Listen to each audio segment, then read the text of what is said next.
Betting యాప్లపై Telangana ప్రభుత్వం కీలక నిర్ణయం తీసుకుంది. ఆన్లైన్ బెట్టింగ్ యాప్స్పై సిట్ ఏర్పాటుకు ఆదేశించింది. ఆన్లైన్ బెట్టింగ్పై సిట్ విచారణకు సీఎం రేవంత్ రెడ్డి ఆదేశాలు జారీ చేశారు. ఆన్లైన్ బెట్టింగ్ పట్ల కఠినంగా ఉండాలని నిర్ణయించామని సీఎం తెలిపారు.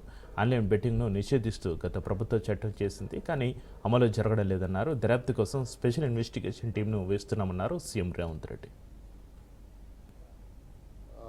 ఈ బెట్టింగ్ యాప్లు అదేవిధంగా ఆన్లైన్ రెమ్మీ ఈ మధ్యకాలంలో అది చాలా వేగంగా తెలంగాణ రాష్ట్రంలో దుర్వినియోగం జరుగుతుంది. అందుకే అధ్యక్ష తమరి ద్వారా ఇది పక్క రాష్ట్రాలు, దేశము, ఇతర దేశాలు ఈ నేరం ఒక రకంగా అంతర్జాతీయ స్థాయిలో రాష్ట్ర స్థాయి నుంచి మొదలు పెడితే అంతర్జాతీయ స్థాయి వరకు వివిధ రకాల సంస్థలు, వ్యక్తులు, రకరకాల దేశాలకు సంబంధించిన నేరగాళ్ళు అందరూ కూడా ఇందులో పాల్గొంటున్నారు. ఇది ఏదో టెంపరీగా ఒక పోలీస్ స్టేషన్లోనో లేకపోతే ఒక పరిధిలో మనం విచారణ చేస్తే దీనికి ఈ సమస్యకు సమూలమైన పరిష్కారం కనుగొనే పరిస్థితి లేదు. కాబట్టి ఈ ఆన్లైన్ బెట్టింగ్ కానీ, ఆన్లైన్ ఈ యాప్లు కానీ, లేకపోతే ఆన్లైన్ రమ్మీ లాంటి గేములు డిజిటల్లీ ఈ గేమింగ్ ఏదైతే జరుగుతుందో, ప్రధానంగా బెట్టింగ్ ఏదైతే జరుగుతుందో దీని పట్ల రాష్ట్ర ప్రభుత్వము అప్రమత్తంగా ఉండాలి, కఠినంగా వ్యవహరించాలని నిర్ణయం తీసుకున్నది అధ్యక్ష. నేను ఎవరి మీద ఆరోపణలు లేకపోతే ఎవరు ఏ పరిస్థితిలో వీటిని ప్రత్యక్షంగా పరోక్షంగా అనుమతి ఇచ్చారు, ప్రోత్సహించారు ఎక్కువ వివరాల దగ్గర నేను వెళ్ళదలుచుకోలేదు.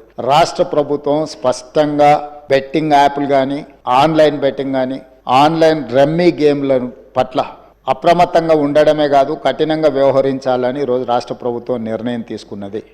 దీన్ని నిరోధించడానికి, నిషేధించడానికి అవసరమైన చర్యలు తీసుకోవడానికి ఒక స్పెషల్ ఇన్వెస్టిగేషన్ టీం, వీలైతే సిబిసిఐడి కానీ లేకపోతే అధికారులతో సమీక్ష చేసిన తర్వాత ఒక స్పెషల్ ఇన్వెస్టిగేషన్ టీంను వేసి కఠినంగా వ్యవహరించాలని చెప్పి ఈరోజు రాష్ట్ర ప్రభుత్వం నిర్ణయం తీసుకున్నది అధ్యక్ష.